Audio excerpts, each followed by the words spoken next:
Bom dia a todas e todos. Com muita alegria que a gente chega à reta final da nossa disciplina, nesse semestre 2025.1, e dou início à nossa exposição, que denominei aqui Primeira Expo Diversus, um espaço de partilha e de celebração do percurso realizado na nossa disciplina de diversidade étnica e cultural na medicina. E esse nosso penúltimo encontro marca não apenas a conclusão dos trabalhos de vocês, mas também a oportunidade de refletirmos coletivamente sobre o quanto aprendemos juntos ao longo deste semestre. Então, a diversidade em suas múltiplas expressões, como já falei e já coloquei várias vezes nos nossos encontros presenciais, é um valor essencial para a prática médica humanizada e comprometida com a equidade. Então, ao trazerem seus trabalhos, suas reflexões, sua criatividade para essa exposição, cada equipe contribui para ampliar nosso olhar e fortalecer esse nosso olhar, né, ampliado sobre a diversidade humana na saúde. Então, que essa exposição seja também um espaço de celebração do empenho e da criatividade de cada equipe, valorizando a diversidade de olhares e trajetórias que vocês trazem à nossa disciplina. Eu aproveito para lembrar que as equipes que desejarem submeter seus trabalhos à publicação pelo edital aberto na revista Medicina e Pesquisa, podem enviar o texto escrito por e-mail, e será uma alegria ver essas produções seguirem adiante e ganharem novos leitores e maior difusão. Então, agora, vamos abrir espaço para a apresentação do primeiro trabalho de conclusão de disciplina, a apresentação do trabalho Luta Silenciosa, a saúde mental das mães solo, da equipe de Matheus. Você... Olá, professora. Olá, Deixa eu ver se você eu consigo pode... apresentar aqui. Tá bem. Primeiro eu vou retirar aqui essa apresentação, não é? Tá bem. Você vai compartilhar também. Isso. Para a apresentação. Agora você pode compartilhar.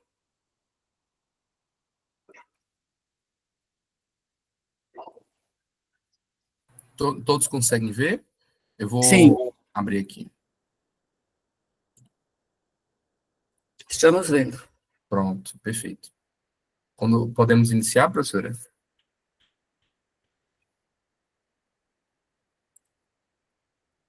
Vocês me ouvem? Ok. Sim, ouvimos. Sim, a gente está escutando. Perfeito. Então, iniciando aqui. Olá, turma. Olá, professora. Nós iremos apresentar o nosso trabalho de conclusão de disciplina, onde a gente elaborou um podcast que se encaixa na sequência de podcast da disciplina Diversidade Étnica e Cultural na Medicina, intitulado Diversicast, e o episódio desse podcast chama Luta Silenciosa, a saúde mental das mães solo. O nosso grupo ele é composto por Islana, Maria Clara, Maria Eduarda, Matheus, Renan e Aslane. E nosso trabalho de apresentação hoje para defender nosso produto se encaixa com a introdução, a explicação da criação do roteiro, a explicação do desenvolvimento das temáticas e as considerações finais. Então, a gente resolveu desenvolver esse podcast porque a gente percebeu que essa disciplina, elas nos convida a ir bastante além daquele modelo biomédico tradicional, né?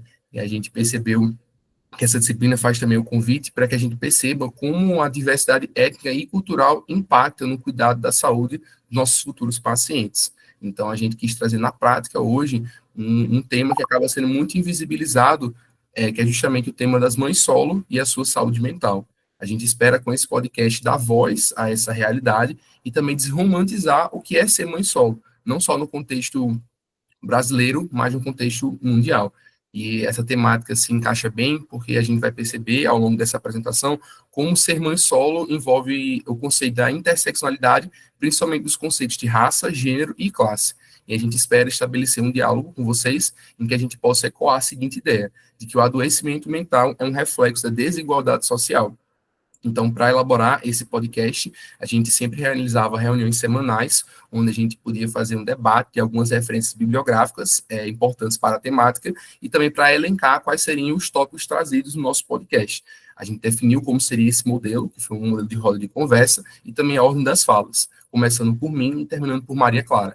E a gente fez os últimos ajustes ali no conteúdo de cada um, para que a gente não sobrepusesse os mesmos temas. Depois, cada um fez a gravação do seu conteúdo e eu fiquei responsável por fazer a edição de som e também por fazer a organização do podcast em si. Aí a Maria Eduarda criou uma logo visual para o tema, para ser anexado em um arquivo MP4 com o podcast gravado. Então, sobre as temáticas, eu, no podcast, sou o primeiro a falar, e eu faço uma apresentação geral da situação problema, né? Em que eu trago um exemplo prático e mostro que, basicamente, a vida das mães solo é uma vida sem tempo para si. E depois eu reforço que isso não é uma realidade única, uma realidade bastante impactante brasileira, onde mais de 6 milhões de lares são chefiados por mães solo. E esse número tem crescido bastante nas últimas décadas, e a maioria dessas mulheres são mães pretas, ou pardas, e também moradoras de comunidades empobrecidas. E eu também faço uma explicação no podcast de por que se hoje fala mais mãe solo do que mãe solteira. Além disso, também trago dados na minha parte do podcast, onde eu mostro como esse crescimento ele tem se dado, né, no aumento de mães solo, principalmente entre mulheres negras, e que esse número ele tem crescido ainda mais nas regiões norte e nordeste do Brasil. Além disso, eu faço uma introdução do que vai ser falado mais na frente, que é justamente sobre a precarização do trabalho, pelo qual as mulheres passam, onde elas têm que conviver com trabalhos informais, longas jornadas de trabalho, baixos salários e até mesmo ausência de benefícios. E além desse trabalho, que por si só já é precarizado, essas mulheres também têm um trabalho, digamos, invisível, né? Que seria lavar, cozinhar, cuidar dos filhos, administrar a casa, e a gente vai desenvolvendo ao longo do podcast como essa invisibilidade desse tipo de trabalho corrói a autoestima, porque muitas mulheres acabam entendendo que esse trabalho é nada além do normal, ou seja, um próprio papel do seu próprio gênero, né? Além disso, as mulheres também sofrem com o estigma social de que muitas vezes elas são um fracasso na sociedade, ou seja, não conseguiram manter o seu parceiro na relação e agora sofrem por ter que criar os filhos sozinhos, né? E a gente percebe que, ao longo dessa explicação toda, vai se estabelecendo uma sobrecarga crônica para essas mulheres, não só física, mas também emocional e mental. E a gente propõe nesse podcast ampliar esse leque de entendimento para perceber que ser mãe solo é um problema que tanto é coletivo, estrutural e também político. Bom dia, pessoal. Eu sou Maria Eduarda e a gente vai falar um pouco agora sobre as famílias monoparentais e a jornada de trabalho. Bom, quando a gente fala em diversidade familiar, né, no podcast a gente ressaltou bastante a questão da figura materna como o único adulto responsável pela casa, pela organização da vida cotidiana e também pelo sustento financeiro. Essas mulheres, como falou Matheus, que são chamadas hoje de mães solo, carregam sozinhas a base emocional e a base econômica do lar. Então, a gente achou muito importante trazer um pouco mais disso. A gente fala um pouco sobre a classificação também, que vai além do que a gente conhece, que é a mãe solteira por escolha, por separação, ou por abandono e por viuvez. A gente tem outras classificações que a gente ressalta lá, que segundo Ângela Maria e César Augusto, a gente adicionou também essa base mais científica, e sobre também o acúmulo de funções e jornada dupla, que muitas vezes é até jornada tripla, né? Porque além do trabalho remunerado, das atividades domésticas, existe também uma questão que a gente vai falar um pouco mais à frente sobre a cobrança social em relação à vida pessoal da mulher. Pode passar, Matheus. Bom, a cobrança social da atuação feminina como chefe do lar, ela é questionada tanto nos espaços público e privado, a gente falou um pouco disso também, precisando sempre provar para todos a capacidade de conduzir uma família sozinha. E a gente também ressalta que esse ritmo de vida ele tem consequências sérias, né? E que isso vai se refletir lá na saúde. No corpo vai aparecer sinais como fadiga, insônia, dores de cabeça, problemas musculares, e o impacto mais forte, principalmente, que é o ponto do podcast, é na saúde mental, que é muito comum a gente observar casos de estresse crônico, ansiedade, depressão ligados a essa sobrecarga. E muitas mulheres, elas relatam a sensação não dá conta de tudo, né? Que não podem descansar de verdade. Essa parte aí já é de Yaslane, Matheus. Da minha parte, quando falamos de saúde mental da mãe solo, é basicamente impossível não pensar no impacto que o trabalho e as finanças têm nessa história. É como se fossem peças de um dominó. Se uma cai, as outras inevitavelmente caem junto. Se a saúde mental ficar abalada, a energia para o trabalho despenca, quando o trabalho não rende, a renda aperta, e com o dinheiro curto, o estresse aumenta e recai sobre a mente. E é um ciclo difícil de interromper para essas mães. Uma mãe solo, muitas vezes, ela acorda cedo, arruma os filhos para a escola, enfrenta transporte público lotado e longas horas de trabalho. E ainda volta para casa sabendo que a responsabilidade de fazer comida, comprar as tarefas escolares, dar banho e colocar as crianças para dormir é só dela. Nesse processo, fica a pergunta na indagação: onde entra o autocuidado? Onde entra o descanso? É como se estivesse sempre uma em dívida. E quem mais paga essa conta é a própria saúde mental. E, para além disso, tem-se a própria pressão financeira. Por exemplo, ela não é apenas sobre pagar contas, mas sobre sustentar um lar sozinha, com pouco espaço para imprevistos. Isso se torna um gatilho constante de estresse e ansiedade. É nesse contexto que políticas públicas, como programas de transferência de renda, oferecem um pequeno respiro. Esses programas, obviamente, eles não resolvem tudo. Volta, Matheus. Tá avançando muito. Aí. Esses programas, obviamente, eles não resolvem tudo, mas eles aliviam parte da sobrecarga e dão fôlego para seguir, para resolver a situação. Pode passar. Além disso, há estratégias de resistência. É, Mesmo em meio de tantas dificuldades, as mães solo desenvolvem essas estratégias, onde algumas organizam rigidamente as finanças para manter um mínimo de controle.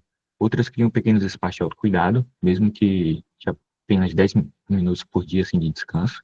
Há também quem busca negociar no ambiente de trabalho ou procurar apoio nos serviços públicos de saúde mental.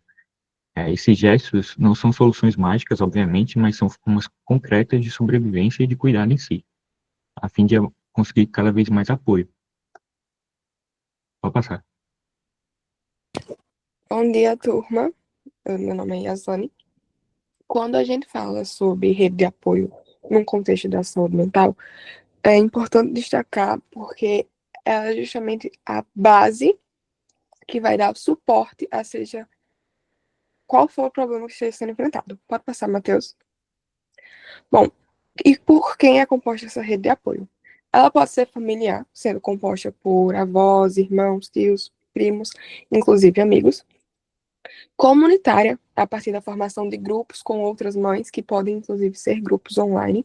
A gente observa como as mídias digitais, elas forneceram um espaço seguro para estabelecer essa relação entre mães.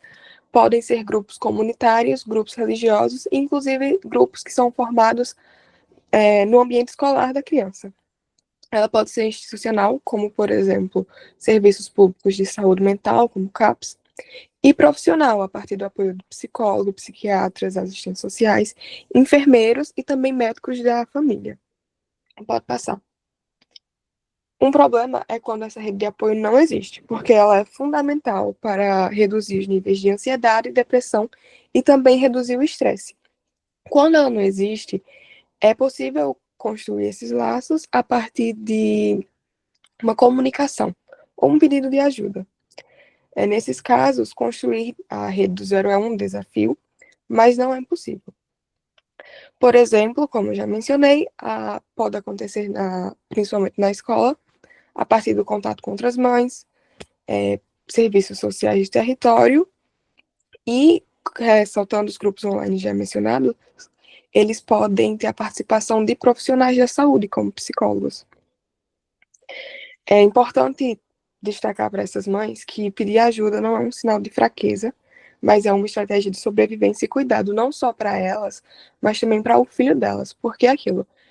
Quem cuida de quem está cuidando? Essas mães, elas precisam ter uma base forte de apoio para que possam fornecer o cuidado necessário para os seus filhos.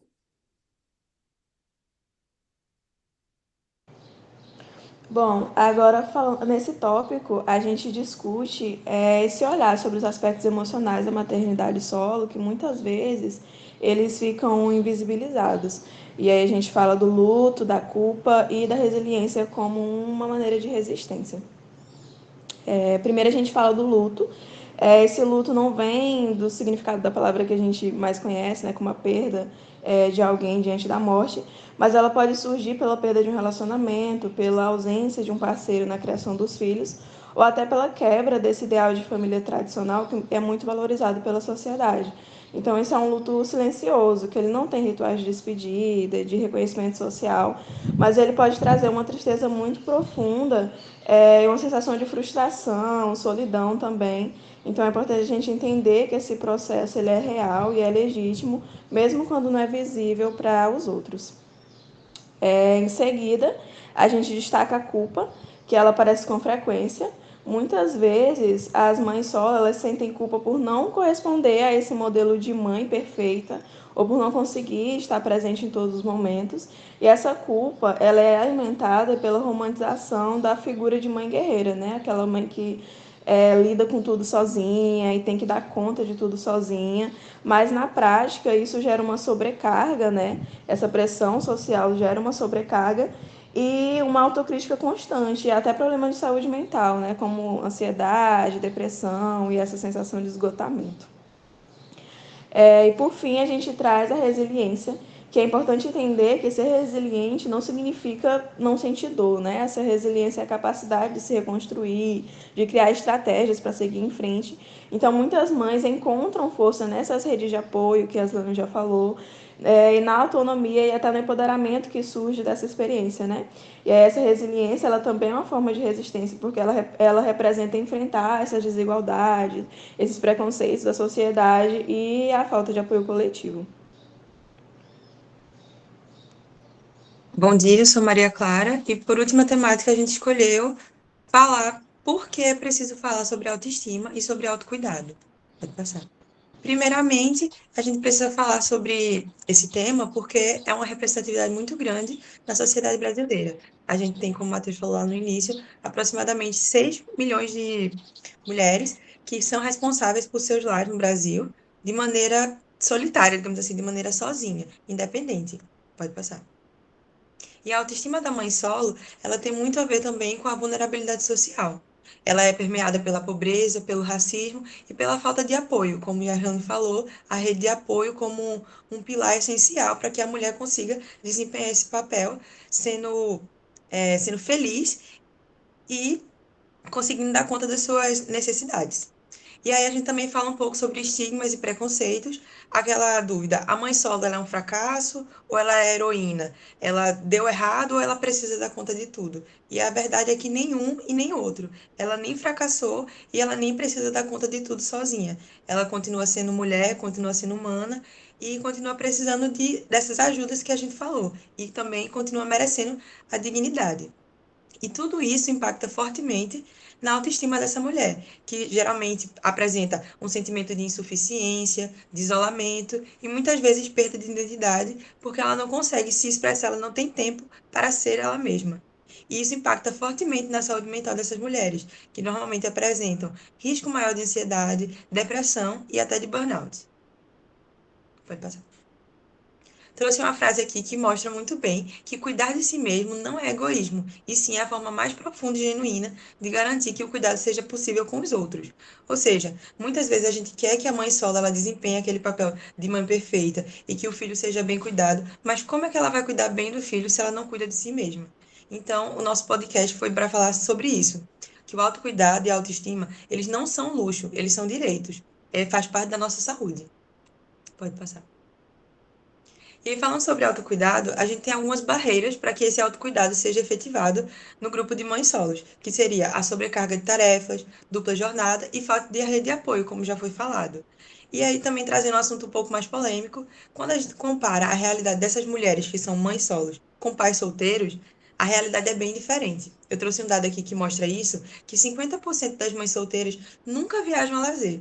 Já quando a gente vai olhar para os homens, esse número cai para 37%. E quem nunca viu?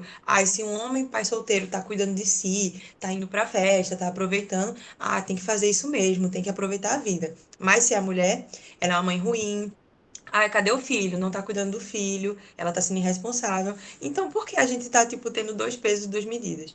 Isso está muito associado com essa misoginia enraizada na nossa sociedade. E a gente precisa lembrar os benefícios que esse autocuidado trazem para a mulher. Vai reduzir o sofrimento psíquico, fortalecer o vínculo com o filho e consigo mesma, que é importante. E alguns exemplos de autocuidado seriam atividades físicas, artísticas e até a psicoterapia para poder entender esses sentimentos e lidar com esse preconceito da sociedade. Pode passar. De considerações finais do nosso podcast, eu consegui trazer 3 pontos principais. Passa. Que seria o preconceito e estigma, que seria o olhar da sociedade para essas mulheres, a autoestima e autocuidado, que é como o olhar dessas mulheres sobre elas mesmas influencia na vida e na jornada delas, e a sobrecarga e a rede de apoio, que seria o papel que essas mulheres desempenham na sociedade e as interseccionalidades que permeiam a vida de cada uma, porque cada mulher apresenta um perfil diferente, uma personalidade diferente, necessidade diferente e como isso influencia no jeito que elas são vistas e no jeito que elas veem elas mesmas. Pode passar. Muito obrigada por vocês terem ouvido nossa apresentação, espero que vocês tenham gostado e não sei se vai ter uma amostrinha do nosso podcast agora. Esses são nossos entregantes novamente. Pronto, professor, eu vou finalizar aqui essa apresentação e vou colocar uma parte do podcast. Por conta que são 3 grupos hoje, a gente coloca quanto tempo para o pessoal ver? Uns 10 minutos? Sim, pode ser 10 minutos, porque hoje Pronto, teremos 3 equipes agora pela isso. manhã, eu acho que dará tempo. Pronto, perfeito. Vamos Então, fazer assim. tá bem.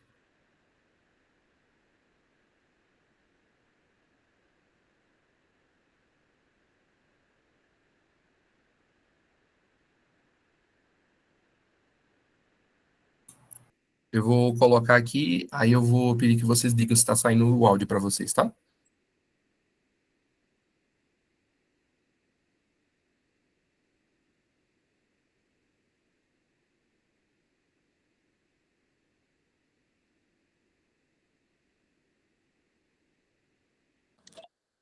Eu não tô ouvindo, não. Nem eu. Ixi, porque aqui tá saindo som, deixa eu ver. Peraí. Deixa eu ver se é assim. Assim sai o som? Uma apresentação Sim, Diversidade, sim. o seu podcast favorito sobre diversidade étnica e cultural na medicina. Olá a todos os nossos ouvintes, sejam bem-vindos a mais um episódio da disciplina de Diversidade Étnica e Cultural na Medicina. Eu me chamo Matheus e hoje nós iremos tratar de um tema que, apesar de atravessar a vida de milhões de pessoas no Brasil, ainda permanece quase sempre invisível. Por isso, escolhemos chamar esse episódio de Uma Luta Silenciosa, a Saúde Mental das Mães Solo.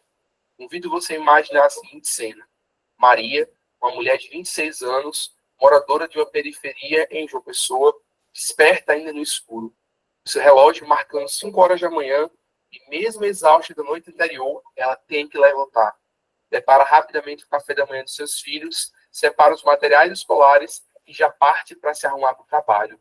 Não há tempo sequer para que ela coma um pedaço de pão e tome um gole de café. Maria precisa correr até chegar ao ponto de ônibus, porque esse ônibus, mesmo lotado, ainda demora quase 2 horas até chegar ao seu destino. Ela trabalha como empregada doméstica, um dos poucos empregos acessíveis para quem tem baixa escolaridade. O seu salário, ele sequer cobre as contas básicas. Tem que ser dividido entre aluguel, a água, a luz, a educação dos filhos. Pouco ou quase nada sobra para lazer, descanso e autocuidado. Esses ficam apenas como desejos mentais para Maria.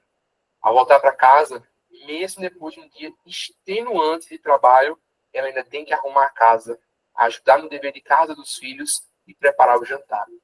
Seu tempo não é nada seu, é totalmente dedicado para outras pessoas. E essa é a vida de Maria. Mas Maria não está sozinha. Ela compartilha sua rotina com milhões de outras mulheres brasileiras que vivem as mesmas dores e exaustões. Segundo os dados do Cadastro Único 2023, o Brasil tem hoje mais de 6 milhões de famílias chefiadas por mães solo, um número que vem crescendo nos últimos 10 anos, quase 20%. E esses números têm recortes muito claros. A maioria dessas mães está entre 25 e 34 anos, e são mulheres negras e pardas. E aqui já vemos que essa marca não pode ser ignorada. Ser mãe solo no Brasil é ser profundamente atravessada por recortes de raça, de gênero e classe social. O termo mãe solo surge justamente como um ato de resistência. Ele vai substituir o antigo termo mãe solteira, que era carregado de muito preconceito e julgamento moral. E essa nova expressão ela vai deslocar esse foco, reconhecendo que não é essa mulher que falta algo, mas sim a sociedade que acabou naturalizando o abandono paterno. Enquanto se cobra que essa mulher tem uma responsabilidade total pela criação dos filhos, o pai raramente é questionado ou penalizado. E a jornada de trabalho dessas mulheres é extensamente precarizada. São trabalhos informais, longas jornadas de trabalho, baixos salários, ausência de benefícios, e essa instabilidade financeira não é uma exceção, é uma regra. Muitas trabalham como diaristas, ambulantes, vendedoras, mas todas sempre sob o mesmo medo constante de perder a fonte de renda. E essa incerteza se traduz numa sobrecarga emocional. Ou seja, elas vivem todos os dias com a angústia de não saber se o dinheiro do mês vai dar para as contas. E isso não é tudo. Além desse emprego mal remunerado, há um trabalho invisível e não pago. Limpar, cozinhar, lavar, administrar as contas da própria casa. E ainda assim acompanhar os estudos dos seus filhos e cuidar da saúde deles. São horas de trabalho que mantêm a vida funcionando, mas isso não é reconhecido socialmente como deveria. E esse sentimento de invisibilidade corrói silenciosamente a autoestima dessas mães solos, porque ao mesmo tempo que elas sustentam seus lares, elas continuam sendo tratadas como se não fizessem nada extraordinário. E esse acúmulo de funções gera uma sobrecarga crônica. O corpo sente. São noites de insônia, dores de cabeça constante, hipertensão, fadiga. A mente também sente. É ansiedade, episódios depressivos, crises de pânico. E esse estresse prolongado se constitui como um adoecimento integral, ou seja, físico, mental e emocional. E um dos golpes mais dolorosos para essas mulheres é o estigma social. Porque ser mãe solo no Brasil ainda é visto muitas vezes como um sinal de fracasso. Nos olhares e nos comentários de outras pessoas, ainda persiste a ideia que essas mulheres são menos completas por não terem um parceiro. E essas mulheres acabam incorporando esse discurso, absorvendo essa lógica de que a sua identidade só seria plena se ela tivesse um parceiro ao seu lado. Em uma sociedade como a nossa, que ainda é racista, misógina e sexista, certos grupos são tratados como menos humanos. E as mulheres, mães solo, acabam entrando nessa seara. E por isso, muitos de seus direitos ao pleno gozo da vida, com dignidade humana, é cerceado. Essas mães solos, em especial as mulheres negras, vão sempre carregar um peso ainda maior. Elas são responsabilizadas individualmente por uma desigualdade que é, na verdade, estrutural e coletiva. Não podemos esquecer também do isolamento social pelo qual as mulheres passam. Muitas não podem contar com a rede de apoio confiável. Faltam amigos, faltam familiares e faltam um companheiro. O resultado é uma solidão que amplifica essa sensação de exaustão. É uma espécie de fortaleza invisível, em que essas mulheres precisam erguer forças e resistir, mas mesmo assim solitárias, se escondendo atrás de uma coragem cotidiana e das rachaduras do seu sofrimento. Quando olhamos para esse conjunto de fatores, a precariedade econômica, o acúmulo de responsabilidades, o estigma social, o racismo, a solidão, a gente percebe que o sofrimento dessas mulheres não é um problema que é isolado ou individual. Ele é um reflexo de uma estrutura social que insiste em depositar sobre os ombros femininos, sobretudo os ombros negros, todo o peso de uma sobrevivência. E essas mulheres são muitas vezes descritas como guerreiras. Mas essa romantização da mãe solo guerreira mascara essas violências cotidianas. E, infelizmente, a realidade daquilo que se vende como uma força é muitas vezes a única forma de sobreviver diante de uma realidade exaustiva. E resistir dia após dia tem um preço muito alto, o adoecimento mental. Portanto, ao falar da saúde mental das mães solo, não estamos falando apenas de uma questão individual. Estamos falando de um problema coletivo, estrutural e, sobretudo, político. A vida de Maria e de milhões de outras mulheres como ela é um espelho de um país que naturaliza suas desigualdades e cobra das mulheres o preço mais alto, o da própria saúde. Olá, eu me chamo Maria Eduarda Gomes e eu vou falar um pouco sobre a família monoparental e a jornada de trabalho da mãe solo. Quando a gente fala em diversidade familiar, é importante destacar a realidade das famílias monoparentais, que na grande maioria dos casos tem a figura materna como o único adulto responsável pela casa, pela organização da vida cotidiana e também pelo sustento financeiro.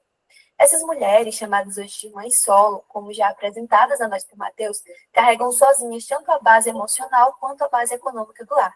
Portanto, é comum que tenham como consequência um grande estresse em suas vidas em decorrência da sobrecarga dos afazeres, dos problemas oriundos das questões financeiras e dos momentos de solidão e abandono em que se encontram em relação às demais mulheres, como as que são casadas ou as que têm uma rede de apoio. Aí só como a gente não vai conseguir mostrar tudo, eu vou avançar um pouco para o final, só para a gente ver como foi finalizado. Mas a sequência do podcast foi assim, cada um falando, trazendo o que foi trazido pelo participante antecessor, e sempre com a transição para ficar bem dinâmico a apresentação. Aí a finalização foi assim, ó. Deixa eu colocar aqui, que a gente tem outros grupos para apresentar.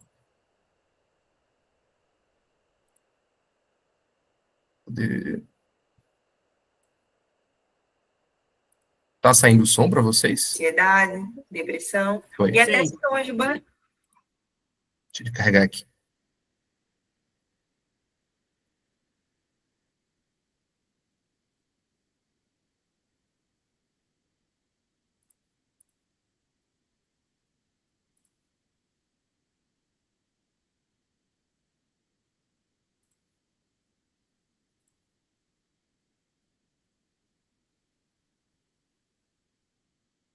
Puxa. Responsabilidade. Agora foi. Mas quando a mãe solo faz o mesmo, é visto como egoísmo. Essa desigualdade de olhar também destrói a autoestima da mulher. Por isso, falar da autoestima das mães solos é falar de reconhecimento. Reconhecer que elas são mulheres com desejos, sonhos, identidade própria, que vai além da função materna. E que quando elas se sentem valorizadas, respeitadas e com o direito de existir para além da maternidade, isso repercute diretamente na saúde mental e até no desenvolvimento dos filhos. Para fechar, eu queria reforçar essa ideia. Autocuidado e autoestima não são luxo, são ferramentas de sobrevivência emocional e social. Se a gente quer uma sociedade mais justa, precisamos parar de exigir heroísmo silencioso das mães solo e começar a garantir condições para que elas possam cuidar de si mesmas sem culpa, porque no fim do dia, saúde mental é um direito humano e esse direito também é delas. Muito obrigada pela atenção de vocês e espero que vocês tenham gostado do nosso podcast. Até a próxima. Tchau, tchau.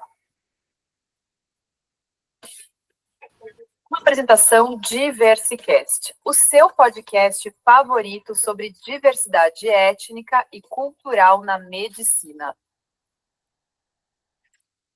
Muito bem, finalizada a primeira apresentação.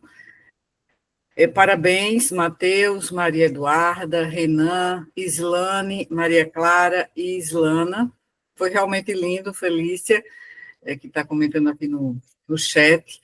Eu quero parabenizar a equipe pela escolha de um tema tão necessário e sensível. Realmente, a saúde mental das mães solo é, de fato, uma luta cotidiana, né, muitas vezes invisibilizada, e vocês conseguiram trazer essa realidade para o debate com clareza e respeito. E o episódio transmite também empatia, promove uma reflexão crítica sobre desigualdades de gênero, sobrecarga emocional e desafios enfrentados na conciliação entre maternidade, trabalho e autocuidado. Então, o formato em podcast funcionou muito bem, a narrativa foi envolvente, com uma boa cadência na fala e trechos que conectam o ouvinte à realidade retratada. E eu destaco o esforço em contextualizar a problemática no campo da saúde, o que dá uma densidade acadêmica ao conteúdo e mostra maturidade na articulação entre teoria e prática. Então, o podcast Diversicast, a luta silenciosa, saúde mental e de mãe solo, nos convida a refletir mesmo sobre como a maternidade solo no Brasil é atravessada por desigualdades de gênero, classe, raça, e como vocês mostraram, né, mais de 6 milhões de lares são chefiados por mães solo, em sua maioria mulheres negras e periféricas, e que enfrentam jornadas múltiplas, e o peso, né, do estigma social. Muito bem, parabéns. No final, aí, no tempo que nos restar após as 3 apresentações, a gente abre para a discussão, e aí cada um pode comentar a apresentação do colega, o percurso que vocês tiveram em cada trabalho produzido. Então, agora, para a gente otimizar o tempo e ter as apresentações, as exposições, a segunda agora. Então, agora o grupo 3, de Flávio, vai apresentar o trabalho de conclusão de disciplina da equipe, Atenção à Saúde da Mulher, Diversidade, Direitos e Iniquidades. Então, por favor, quem for começar, pode, se quiser compartilhar a tela, ou então não, se não quiser compartilhar também pode ser. Vamos aguardar aqui. Alguém da equipe? Só um momento, professora. Tá bem, tudo bem, certo. Então, enquanto o Flávio está compartilhando, eu vou só revisitar algumas questões colocadas pela equipe de Matheus, né?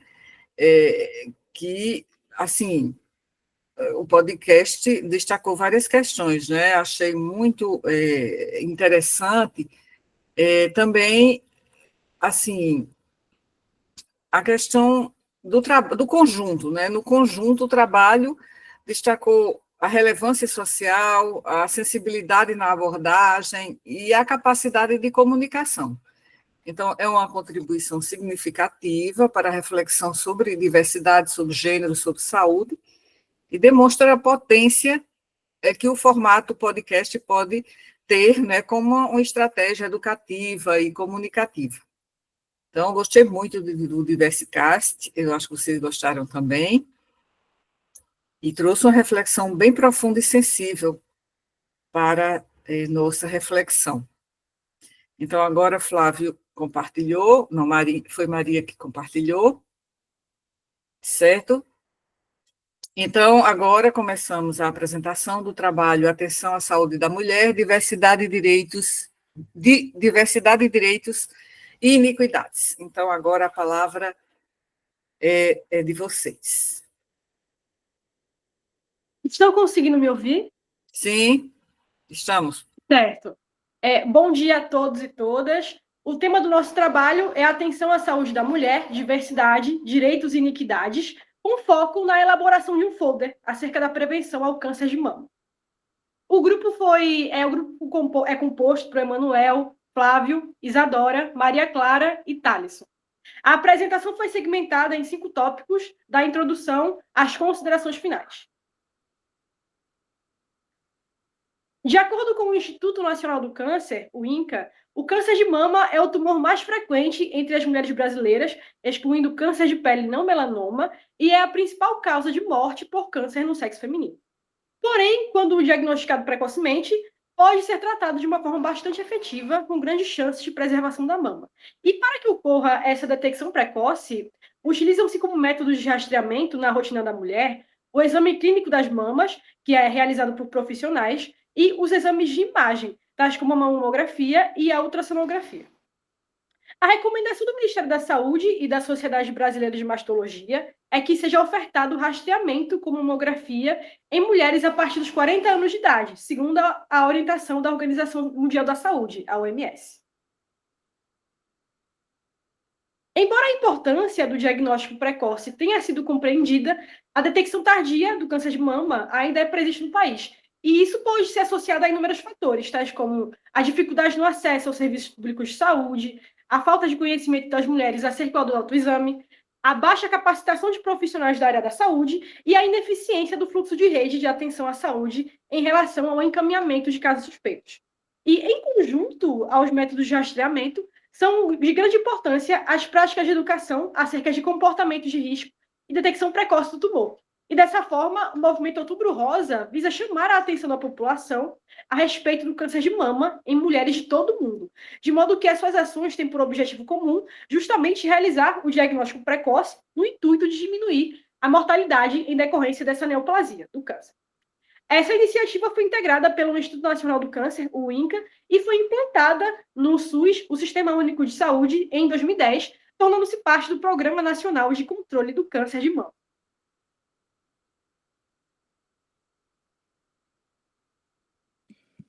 Bom dia. Agora eu vou falar um pouco sobre nossos objetivos em realizar esse produto. Inicialmente, é necessário que a gente reforce o que já foi falado por Isadora. O câncer de mama ele é o mais incidente entre as mulheres brasileiras. E os números eles vão confirmar isso. Então, dados coletados pelo Instituto Nacional de Câncer, eles mostram que em 2024 a gente teve mais de 73 mil novos casos registrados no Brasil. E se a gente trazer isso um pouco mais para nossa realidade aqui mais próxima, em 2023 foram registrados 1.180 novos casos na Paraíba, e de janeiro a setembro de 2024, nesse curto período de tempo, foram registrados mais de 200 óbitos relacionados ao câncer de mama em mulheres. Tá? Esses números deixam claro que a gente está diante de um grande problema de saúde pública, e ele vai atingir não só as mulheres diagnosticadas, mas também as famílias delas. Então, é importante salientar também que esses números eles não vão atingir todas as mulheres da mesma forma. Quando a gente analisa a interseccionalidade, como, por exemplo, mulheres negras aqui no Brasil, um estudo realizado por José Lopes da Silva, que é um membro do Comitê de Diversidade da Sociedade Brasileira de Oncologia, mostra que mulheres negras brasileiras têm uma mortalidade até 3 vezes maior relacionadas ao câncer de mama. Então, isso é justificado por... Pode voltar. Isso é justificado por fatores socioeconômicos. Então, por exemplo, essas mulheres negras, elas estão vivendo em áreas subdesenvolvidas, elas têm mais horas de serviços domésticos e também, inclusive, sofrem até mais violência doméstica relacionada aos seus parceiros. E isso vai afetar o seu acesso à informação ao tratamento e também vai resultar no diagnóstico tardio, justificando essa maior mortalidade. Agora pode passar. Eu trouxe esse pequeno gráfico aqui, demonstrando a incidência dos cânceres, e a gente pode ver que a incidência do câncer de mama nas mulheres é bem maior do que em outros cânceres, é disparado. Chega a se equiparar apenas à incidência do câncer de próstata no homem. Pode passar. Então, a escolha do câncer de mama pela gente para esse trabalho se baseou em 3 aspectos fundamentais. Então, esse é um problema de alta incidência, tem um grande impacto social e tem uma possibilidade concreta de prevenção e detecção precoce. Então, se a gente conseguir realizar essa prevenção, essa detecção, a gente pode salvar diversas vidas. Optamos por produzir esse folder, pois é um material que pode ser muito acessível e, se produzir de forma clara, ele vai garantir não só que as barreiras de desinformação sejam quebradas, vai estimular hábitos de autocuidado e também pode, além disso, orientar a importância da mamografia e do acompanhamento regular, pode reduzir as desigualdades, pois vai levar uma informação de qualidade às pessoas, que muitas vezes poderiam não ter acesso a esse conteúdo de outra forma, além de promover também a autonomia. Por isso, a gente, ao produzir esse material, tivemos como objetivo não só apresentar estatísticas, mas oferecer um recurso que possa gerar impacto real na vida das pessoas. Pode passar.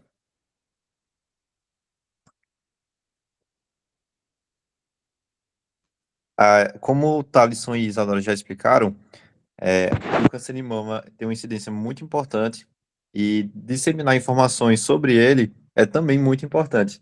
Por isso, durante a metodologia, nós definimos um público-alvo para esse folder, que seria as mulheres acima de 40 anos de idade, que é o público-alvo para realizar o rastreio, mas, além disso, também os homens trans e pessoas não binárias, designadas como mulheres ao nascer e que mantêm as suas mamas, pois elas também precisam realizar esse rastreio por possuírem as mamas. Adicionalmente, ao disseminar esse folder, que seria um veículo de informação que tem esse amplo acesso, acaba atingindo todos os usuários do SUS. Por exemplo, a distribuição desse folder em semáforos, em escolas, nas unidades de saúde, em hospitais, acaba atingindo um público que pode, de acordo com a educação em saúde, disseminar ainda mais essa informação, certo? Pode passar. Aí, sobre o conteúdo do folder, nós escolhemos os pontos mais importantes acerca do assunto e também delimitamos algumas dúvidas que podem ser bastante recorrentes. A seguir, nós vamos apresentar o folder.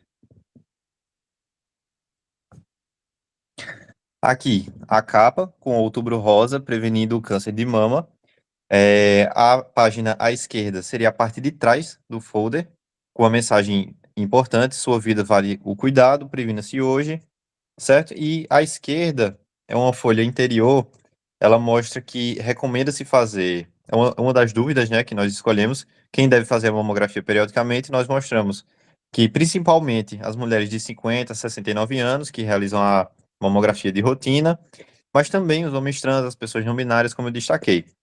E outra fase de efeito: o autoexame não substitui a mamografia. Visite o médico e faça o exame clínico regularmente. A seguir, a parte interna realmente do folder, a gente mostra quais são os fatores de risco, quais são os sinais e sintomas que a mulher pode perceber, como nódulo, caroço fixo, endurecido, geralmente indolor, a pele em formato de casca de laranja, que a mulher, ao ler, ela pode identificar. E como a mulher, ela geralmente é a primeira a ter essa percepção do câncer de mama, mais mulheres tendo acesso a essa informação, elas podem buscar atendimento mais cedo. Além disso, no folder, nós temos como se pode reduzir esse risco de desenvolver o câncer, o que é a mamografia, o exame em si, que é com raio-x, como realizar a mamografia, buscando o posto de saúde, recebendo orientações e sendo encaminhada. Então, aqui no folder, nós escolhemos essas informações mais importantes e que podem disseminar realmente esse autocuidado que pode ser realizado a partir da busca por saúde. Bom dia. Falando agora da produção do panfleto propriamente dito, optamos pelo uso do rosa, por ser a cor símbolo do Outubro Rosa. Essa escolha facilita a identificação imediata da campanha e conecta o material ao movimento de prevenção ao câncer de mama já. Dessa forma, utilizamos o rosa também, porque é uma cor que transmite acolhimento, cuidado e proximidade. Essas características são fundamentais quando falamos de saúde da mulher. Nas tonalidades mais claras, ele vai remeter à delicadeza e à sensibilidade. Já nos tons mais fortes, vai reforçar o impacto visual e chamar a atenção do leitor, ajudando a destacar as informações mais importantes. Essa combinação que nos permitiu equilibrar tanto a suavidade quanto a seriedade no mesmo material. Pode passar. Em relação às fontes, selecionamos fontes serifadas, que têm melhor desempenho em materiais impressos. As serifas são aqueles pequenos traços nas extremidades das letras, presentes em vermelho na fonte da parte inferior do slide. E eles ajudam a guiar o olhar e tornar a leitura mais fluida. Esse cuidado garante maior clareza e legibilidade e também credibilidade ao material, já que fontes serifadas são bastante utilizadas em contextos formais e científicos. Como estamos lidando com informações de saúde pública, era fundamental que o texto fosse de fácil leitura, mas sem perder a seriedade, obviamente. Pode passar. Além do conteúdo, nós pensamos também nas formas de distribuir esse panfleto e levá-lo até a população. A primeira estratégia seria a distribuição nas unidades de saúde, como o UBS, ambulatórios, onde nós conseguimos atingir diretamente as usuárias do SUS, que muitas vezes têm dúvidas sobre prevenção e rastreamento do câncer de mama. Já a segunda forma são as campanhas comunitárias, como já citadas por Emanuel anteriormente, que vão ampliar o alcance e permitir um contato mais próximo e explicativo com a comunidade. Por fim, nós também podemos aproveitar a força do Outubro Rosa. Durante esse mês, diversas ações já são realizadas em todo o país. Nesse caso, o panfleto pode ser incorporado a essas iniciativas, potencializando e fortalecendo ainda mais a mensagem de prevenção. Pode passar. O formato do panfleto foi escolhido porque ele é acessível, de baixo custo e pode ser produzido e reproduzido em grande escala. Isso possibilita que seja distribuído em diferentes regiões, tanto em área urbana quanto em área rural. Ou seja, dá para alcançar tanto pessoas da Grande João Pessoa, quanto pessoas do interior da Paraíba, por exemplo, sem uma restrição socioeconômica, cultural, educacional. Além do custo, ele tem a praticidade. Ele é pequeno, leve, fácil de ser levado na bolsa ou guardado, o que aumenta a chance do leitor revisitar o conteúdo depois, e também de fixar as informações contidas no panfleto. Outro ponto é a facilidade de compreensão, já que utilizamos uma linguagem simples, tópicos curtos e as ilustrações, que irão ajudar a explicar visualmente o conteúdo. Pode passar. Bom dia. Finalizando a apresentação, eu trago nas considerações finais a pertinência do tema e, especialmente, né, as vésperas do Outubro Rosa, e o impacto do folder como ferramenta de prevenção. Como já foi trazido aqui anteriormente, o câncer de mama é o tipo de câncer mais incidente entre as mulheres no Brasil. E escolher esse tema se justifica pela alta relevância na saúde pública brasileira, já que se trata de um impacto físico e emocional para os indivíduos que vêm a desenvolver esse câncer, e um impacto financeiro também considerável aos cofres públicos. Eu digo isso no sentido de que, com as devidas prevenções, especialmente com a adoção de hábitos saudáveis, cerca de 3% dos casos de câncer de mama poderiam ser prevenidos, isso segundo dados do INCA, né?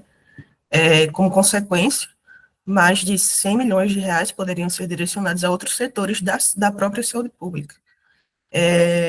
Adotar esse tema é também buscar promover o diagnóstico precoce e o tratamento oportuno do câncer de mama, e, finalmente, abordar esse tema é também promover o acesso à saúde. Nesse ponto, é importante demais incorporar a perspectiva da interseccionalidade de Kimberly Crenshaw. Sob a visão dela, nós somos levados a perceber que as evidências, as experiências das mulheres com câncer de mama não são uniformes, elas são profundamente moldadas pela sobreposição de fatores como raça, classe, orientação sexual, identidade de gênero, e essas intersecções, elas podem criar barreiras adicionais de acesso à informação, barreiras adicionais ao diagnóstico precoce e ao tratamento adequado. E reconhecer essa realidade é fundamental para que as estratégias de prevenção, como distribuição do folder, né, sejam verdadeiramente equitativas, equânimes, melhor dizendo, e alcancem todas as mulheres em sua diversidade. Sobre o impacto do folder como ferramenta de prevenção, podemos afirmar, assim, de cara, que se trata de uma ferramenta importante da educação em saúde. O objetivo dele é levar informações de forma simples, acessível e atrativa à população, de forma que os usuários e usuárias compreendam melhor os fatores de risco, sinais e sintomas, e a importância da realização da mamografia. Além disso, né, a linguagem clara, característica desse tipo de produto, não vai restringir o acesso à informação, como já foi falado anteriormente, e, portanto, é uma forma de aproximação do conhecimento científico ao cotidiano dos usuários. Por ser também uma ferramenta de fácil distribuição, também como já foi abordado, é uma forma de mobilizar a população para a tomada de atitudes preventivas, orientando de forma simples e objetiva como iniciar esse itinerário terapêutico dentro do SUS e desmistificando a ideia de algumas ideias errôneas, né, de que, por exemplo, o autoexame é uma forma eficaz de detecção precoce. Tudo isso, ao mesmo tempo, em que orienta o indivíduo a prestar atenção aos sinais dados pelo seu próprio corpo e buscar assistência médica sempre que observar alguma mudança suspeita.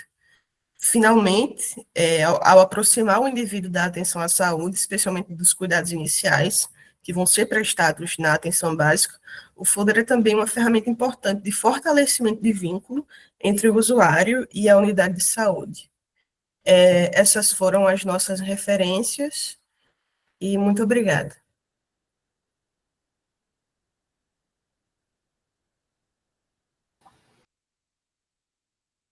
Muito bem, eu parabenizo a equipe, formada por Isadora, Emanuel, Thalisson, Flávio e Letícia.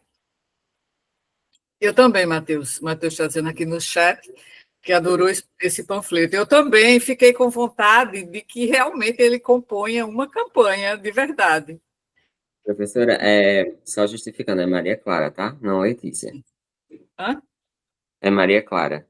Ah, é? Ah, porque Letícia estava... Ela está... Ah, sim, ok. Certo. Desculpa aí, Maria Clara. Maria Clara. Desculpa, eu vi a foto que me pareceu Letícia, mas tudo bem. E estava apenas o nome, né? O nome não estava completo aqui. Então, o formato do produto técnico foi muito bem escolhido, foi providencial, né? Tanto pela questão de gênero na saúde, até agora a questão de gênero está, né, bem em pauta aqui na nossa exposição. Também pela proximidade, né, da campanha do Outubro Rosa, e que, como disse Maria Clara, pode alcançar as mulheres em sua diversidade. Então, o folder apresenta uma comunicação bem clara, pelo que eu estou vendo, né? Falta ver o produto também, mas eu já vi aqui pelo que vocês demonstraram. Vocês utilizaram cores e símbolos, né, diretamente associados à campanha do Outubro Rosa, o que também facilita, né, a identificação imediata com digamos assim, com os símbolos, né?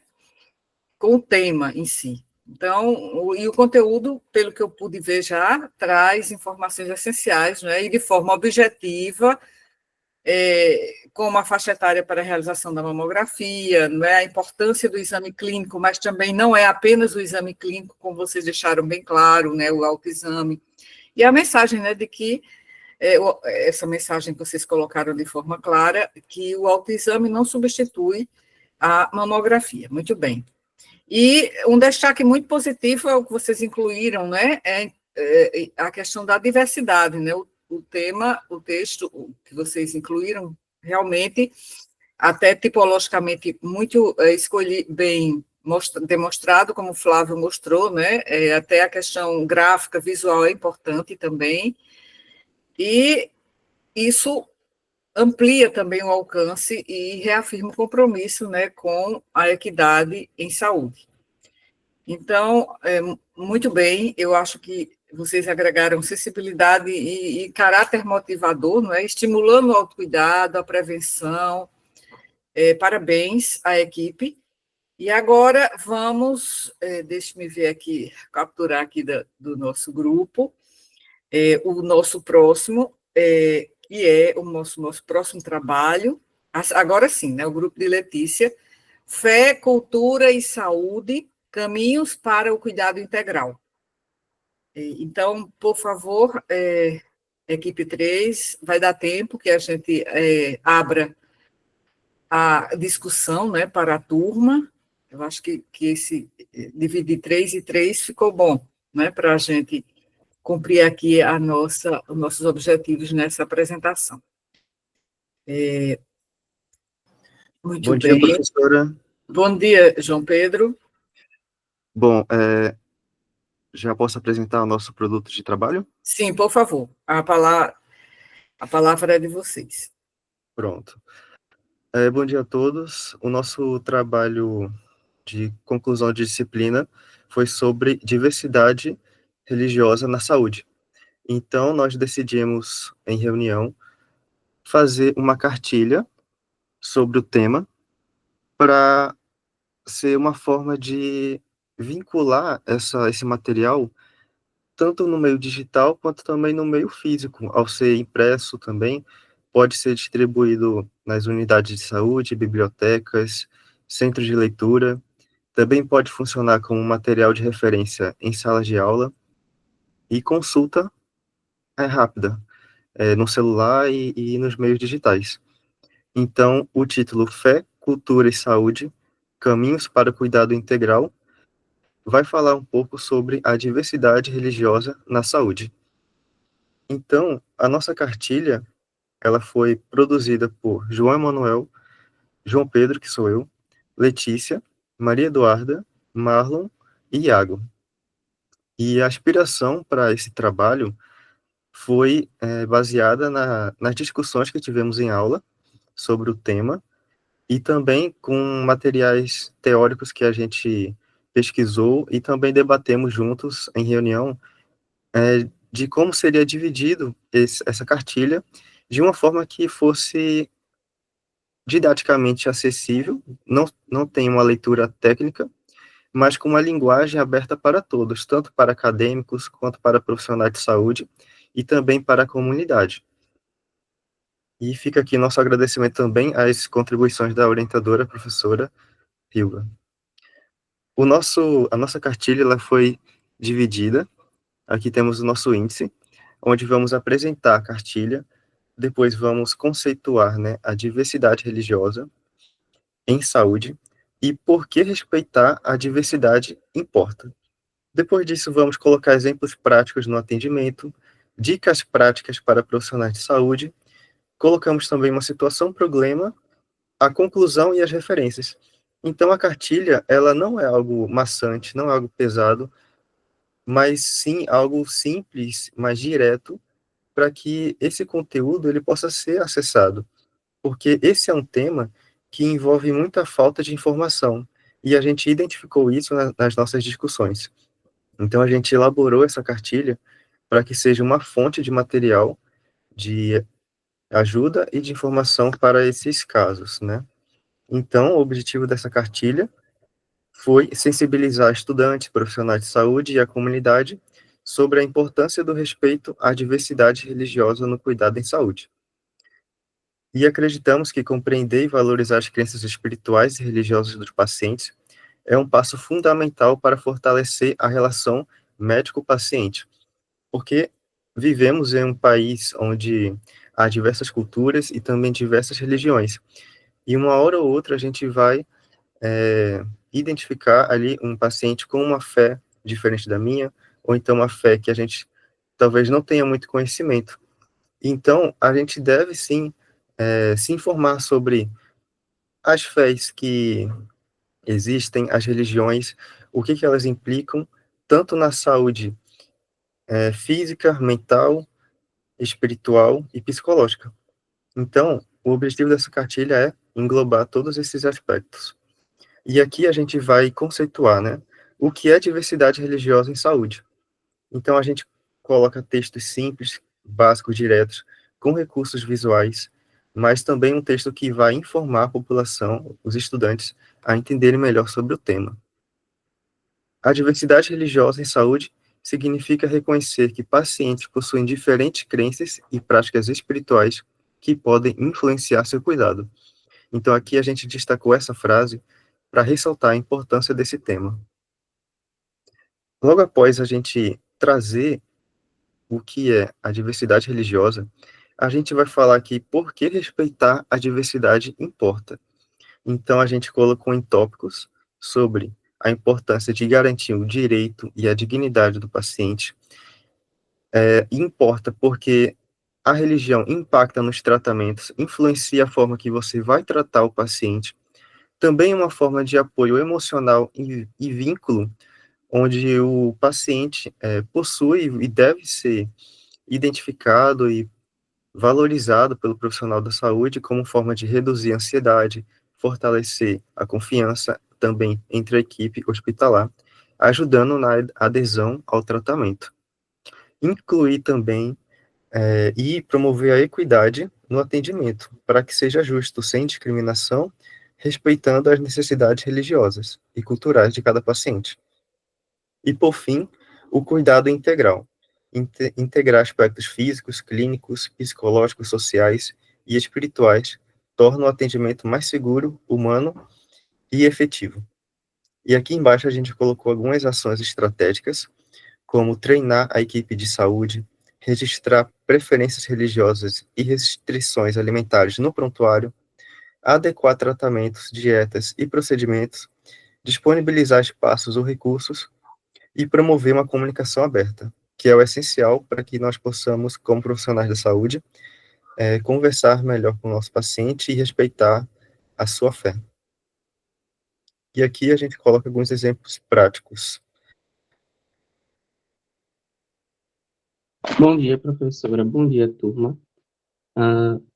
Quem está falando aqui é Marlon. E dando continuidade à apresentação da nossa cartilha, nós chegamos na parte de exemplos práticos no atendimento.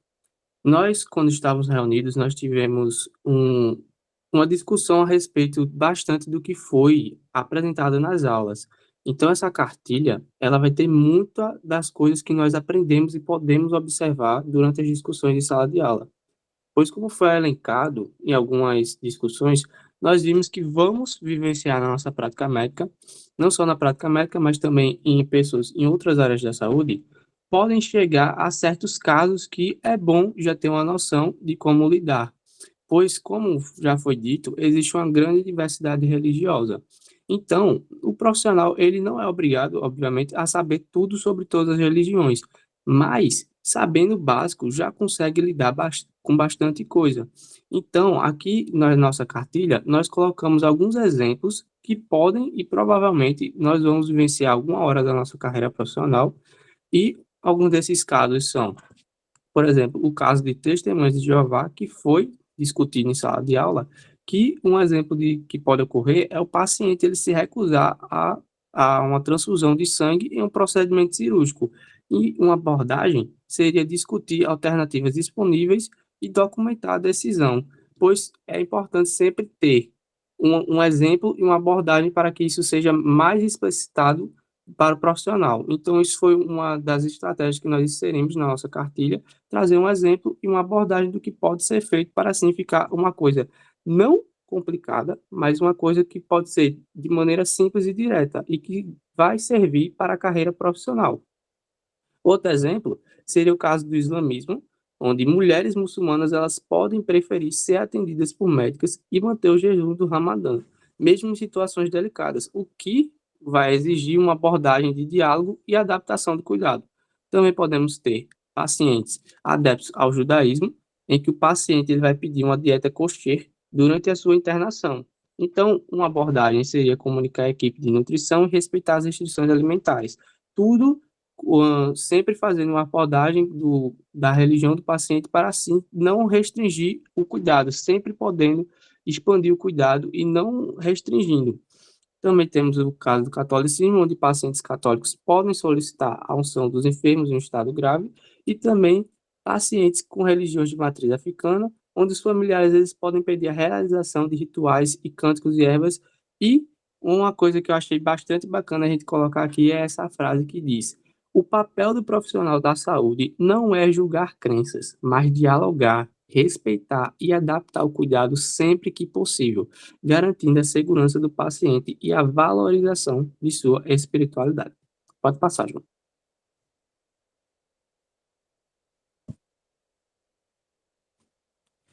Outra coisa que nós decidimos colocar na nossa cartilha é dicas práticas para profissionais da saúde. Aqui a gente coloca, como já foi dito, de maneira simples, de maneira direta, não complicando, que é uma coisa que vai ser bastante acessível.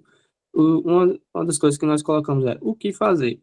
Sempre perguntar com respeito sobre crenças e preferências do paciente, não impondo os nossos costumes a eles, mas entendendo, praticando a alteridade, entendendo que o outro é o outro, sempre entendendo que esse paciente ele pode ter uma visão de mundo diferente da nossa, e isso não vai impedir que nós possamos ser bons profissionais e atendê-los. Também temos disponibilizar espaço para oração ou silêncio, o uso da linguagem clara e inclusiva, incluir familiares nas decisões quando apropriado, procurar intérpretes assim quando necessário, quando houver barreiras, pois isso pode impedir ao melhor cuidado e nós sempre temos que procurar melhores estratégias para isso. E o que evitar? Julgar ou impor crenças, justamente o que eu estava dizendo, fazer suposições sem perguntar ao paciente, ignorar pedidos relacionados à fé, minimizar práticas espirituais no cuidado. Ou seja, são coisas simples e objetivas que um profissional, ele tendo já noção disso, já pode evitar situações complexas, pode evitar constrangimentos e assim garantir que aquele paciente ele vai ter um melhor cuidado. Pode prosseguir. E a gente decidiu fazer uma pequena ilustração para ficar uma coisa mais dinâmica na cartilha, e nós colocamos uma pequena situação problema, é uma pequena tirinha, que é onde nós vemos um melhor atendimento do profissional, a melhor maneira que esse profissional poderia atender, e o que não fazer. Basicamente, na tirinha, nós temos Dona Maria, que ela foi para a USF e ela foi desrespeitada porque a médica ela fez suposições, ela pode ter feito suposições, ela pode ter feito julgamentos por conta da religião de Dona Maria, e Dona Maria ela fica triste, frustrada e decide sair da USF e não voltar. Ou seja, o próprio profissional, por conta da diversidade religiosa do paciente, acabou afastando aquele paciente e evitando que ele tivesse a sua melhor maneira de cuidado integral. Então, isso é algo que deve ser evitado, e essa cartilha ela vai ajudar esse profissional a fazer isso. Então, a melhor maneira de se lidar com isso, nessa situação problema, seria a médica, ela se preparou previamente para lidar com as diversas religiões, e Dona Maria agora, ela se sente respeitada e sai da consulta com satisfação. Isso vai ser algo que provavelmente vai ser vivenciado na nossa carreira médica, então o paciente ele vai se sentir mais acolhido, ele vai se sentir mais respeitado e ele vai voltar provavelmente para o SF para o melhor atendimento. E assim a gente garante que a população ela seja mais atendida e respeitada. Pode passar, João. E aqui nós chegamos à conclusão do nosso trabalho e a conclusão da cartilha, e chegamos à conclusão que respeitar a diversidade religiosa é fundamental para oferecer um atendimento de saúde ético, humanizado e integral. Além disso, reconhecer e valorizar as crenças de cada paciente fortalece a relação de confiança, promove o bem-estar físico e emocional e, consequentemente, contribui para melhores resultados no cuidado. Por isso, os profissionais de saúde devem praticar a escuta ativa, o acolhimento e a sensibilidade cultural, garantindo que todos sejam atendidos com dignidade e respeito. Assim, evidencia-se que a saúde de qualidade é aquela que respeita o corpo, a mente e a crença de cada pessoa. Nós colocamos essa reflexão para que sempre, assim, se o profissional for utilizar a cartilha, ele tenha a reflexão que ele vai estar agindo da melhor maneira possível e, assim, garantindo o bem-estar social. Pode passar, João?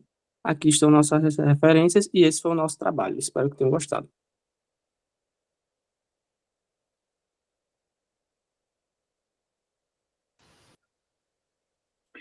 Muito bem.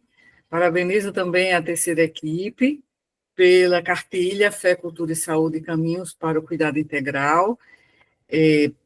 Parabéns pela elaboração, a apresentação também, o produto em si, né, como a elaboração e a exposição, que eu acho que conseguiu traduzir de forma clara e sensível à proposta da nossa disciplina, refletir sobre a relação entre espiritualidade, práticas culturais e saúde no cuidado integral, ampliado, né? Então, a escolha do formato cartilha também foi muito adequada.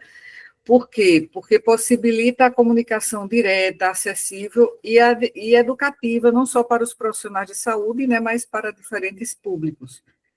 E o conteúdo, eu acredito que vou ver o produto, né, mais diretamente depois, mas valorizou a diversidade cultural e religiosa, né, como dimensão fundamental da saúde e trazendo orientações que promovem o respeito às crenças, às práticas dos pacientes.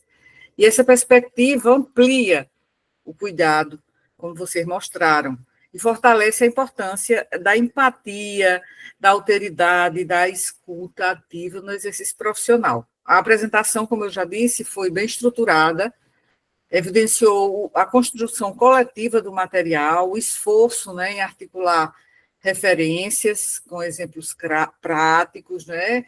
Então, esse equilíbrio confere legitimidade científica ao trabalho, como também, eu esqueci de mencionar, no trabalho anterior, né, com a referência a Kimberly Crenshaw, e também sem perder a proximidade com a realidade das comunidades, né? Foi também enriquecedor, eu acrescento, os exemplos, né, com a situação concreta, de situação clínica, em que a fé e a cultura influenciam as decisões em saúde, né? Então, no conjunto, acho que essa cartilha é bem relevante, didática, socialmente comprometida, e que também expressa os princípios, né, de diversidade, direitos humanos e equidade discutidos ao longo aqui do nosso semestre. É um trabalho com potencial, né, de ser utilizado em ações de extensão e educação em saúde e fortalecendo a integração entre universidade e comunidade.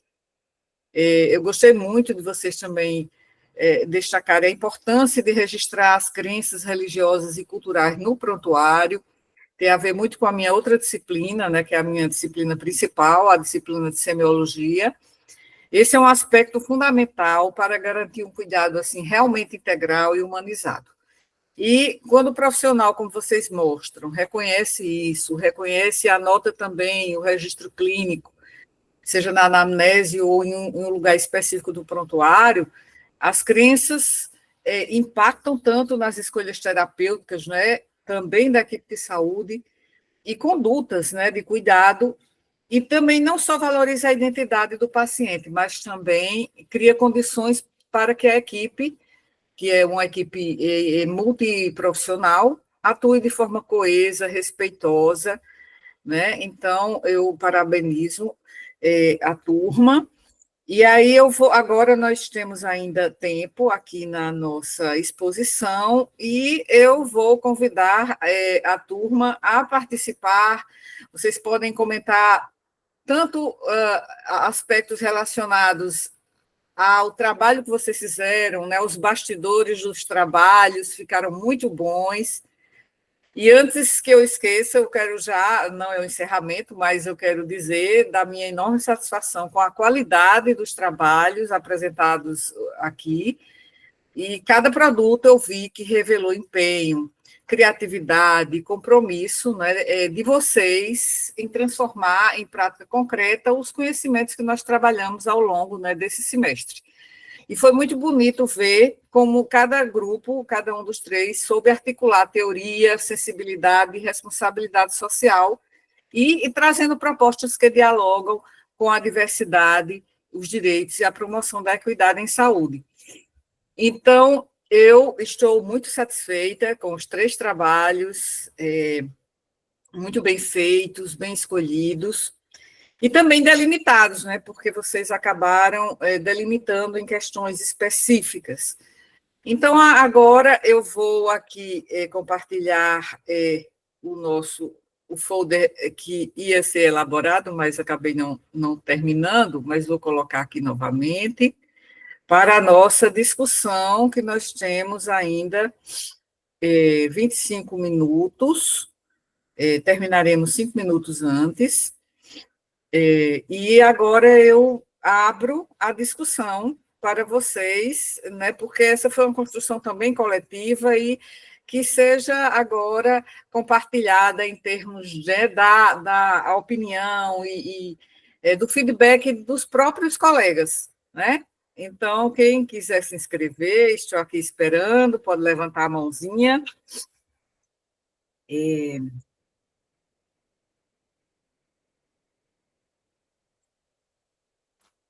Matheus, então, Matheus aqui, por favor, Matheus, pode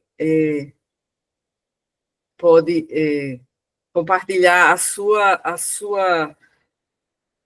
o seu feedback aos colegas. Olá, pessoal. Eu realmente gostei bastante das apresentações de hoje, porque eu acho que cada grupo escolheu um produto diferente, e eu sinto que cada grupo teve muita dedicação em tentar fazer, dentro da possibilidade do seu produto, o melhor produto possível.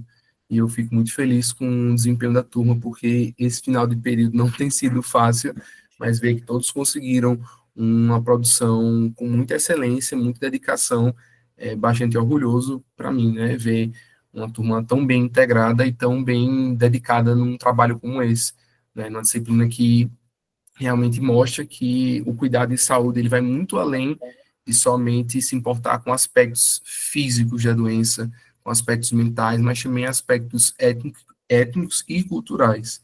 Então, eu particularmente fico muito feliz em ver, né, os meus colegas apresentando ótimos trabalhos e com uma diversidade bem grande, né? Porque um foi um panfleto, o nosso foi um podcast e o último foi uma cartilha. Já fico ansioso pelos 3 grupos da noite. Eu também, eu vou usar a palavra que você mencionou aí também, Matheus, como professora facilitadora, eu também sinto um virtuoso orgulho, né, de acompanhar esse processo de construção coletiva de saberes e práticas, e vocês mostraram que a universidade pode sim ser um espaço de diálogo com a realidade, de acolhimento das diferenças, e de produção de materiais que têm potência para impactar a comunidade. Por favor, João, que levantou a mão agora. Oi, professora, bom dia. O João Emanuel. E eu também queria agradecer, né, pela participação na disciplina. Eu acredito que vai ser de grande contribuição para a nossa formação como indivíduos médicos, né, para não ter apenas um atendimento focado na teoria, mas que também inclui aqueles que são diferentes, né, e não exclui, ou seja, um atendimento humanizado para que as pessoas possam se sentir bem com o nosso atendimento. Ou seja, acredito que essa disciplina tem uma grande relevância para as nossas vidas, para a formação médica. E é isso, professora. Muito obrigada, viu, pelas aulas ministradas no semestre, pela compreensão também muitas vezes, pelas flexibilidades. Isso foi muito importante também para a nossa formação. Eu agradeço também, Emanuel.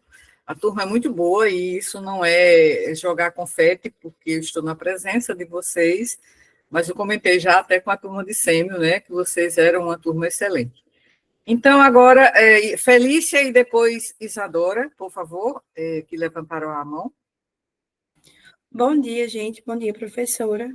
Eu queria, primeiramente, parabenizar os grupos pelas apresentações. Eu acho que realmente trouxeram assuntos que são extremamente pertinentes e que são assuntos que nós vamos ver todos os dias, né, na prática médica.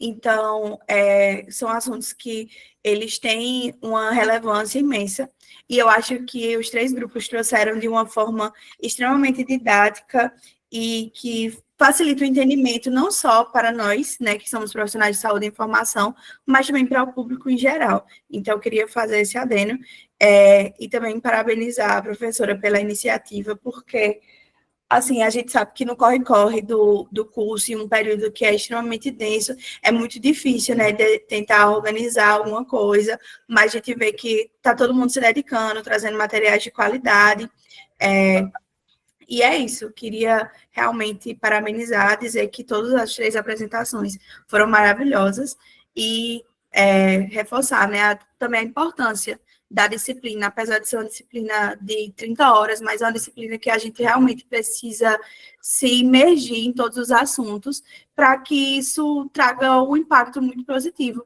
para a nossa formação, e eu acho que é isso que vem trazendo, né? Porque a gente está sempre tentando construir esse pensamento crítico, também um pensamento muito empático e muito humano para dentro da nossa prática médica. Obrigada, Felícia. Eu já vou pedindo desculpas aqui por ter também colocado um peso sobre suas costas, que eu sempre cobrava de você. Você ajudou muito na organização dos nossos trabalhos ao longo do semestre. Obrigada, quero deixar aqui meu agradecimento. Agora, por favor, Isadora, e aí depois faremos o encerramento dessa nossa sessão. Bom dia, eu amei os trabalhos, o conteúdo também, a pluralidade dos temas, e, modéstia à parte, a nossa turma é muito participativa, engajada, e eu vejo que cada um tem um conhecimento ou uma vivência para compartilhar sempre. Sobre o primeiro trabalho de Matheus, é um tema bastante relevante, que deveria ser mais discutido, e eu me lembrei do meu projeto de extensão, que eu e Maria dos Milagres, que também é dessa turma, participamos, sobre educação popular e apoio a mães de pessoas com deficiência. E nós vimos bastante esse cenário da mãe solo sobrecarregada, que precisa cuidar em tempo integral do filho com deficiência.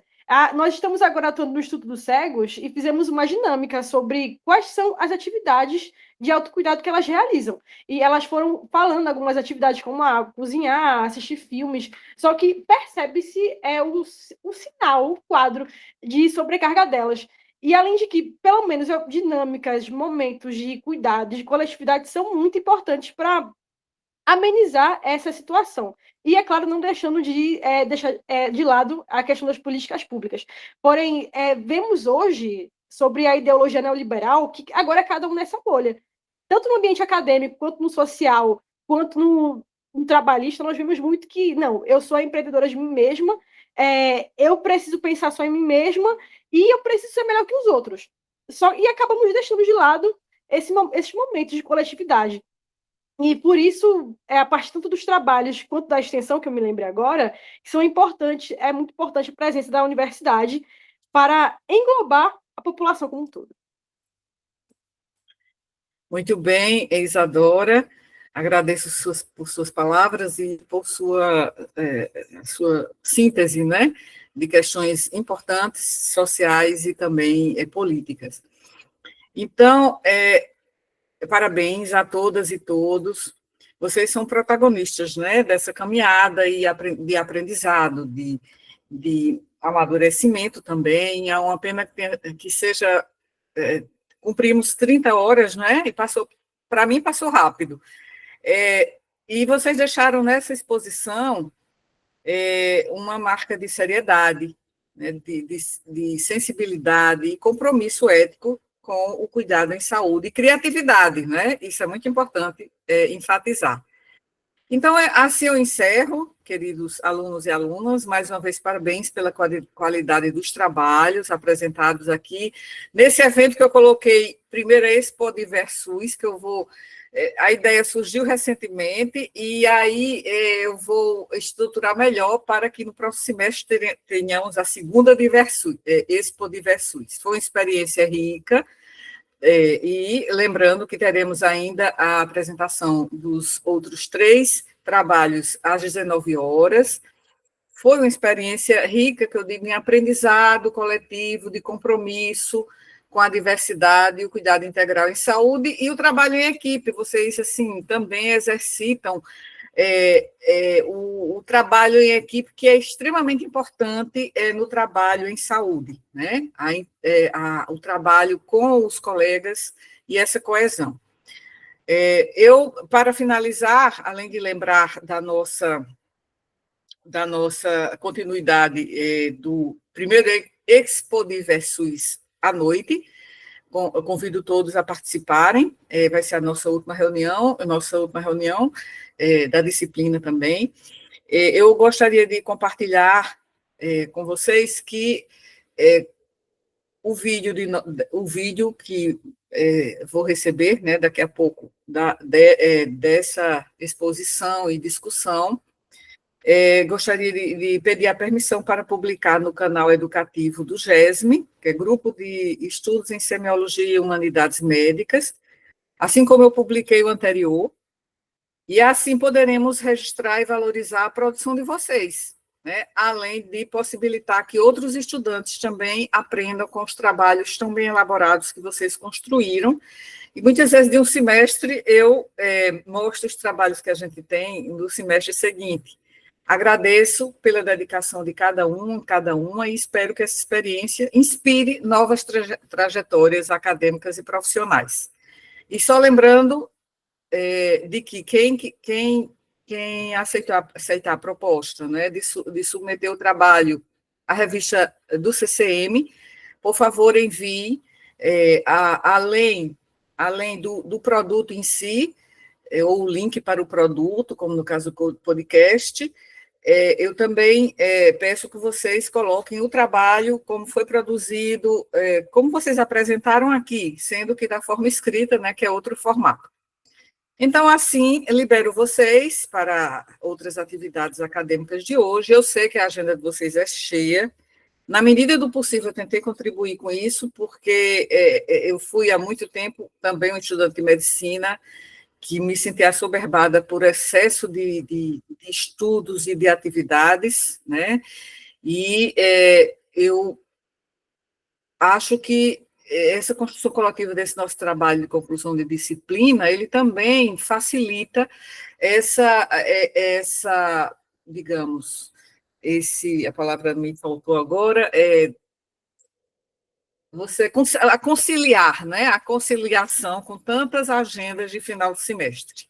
Espero que vocês possam terminar o semestre tão bem quanto terminaram aqui na nossa disciplina, em outras disciplinas, em outros módulos.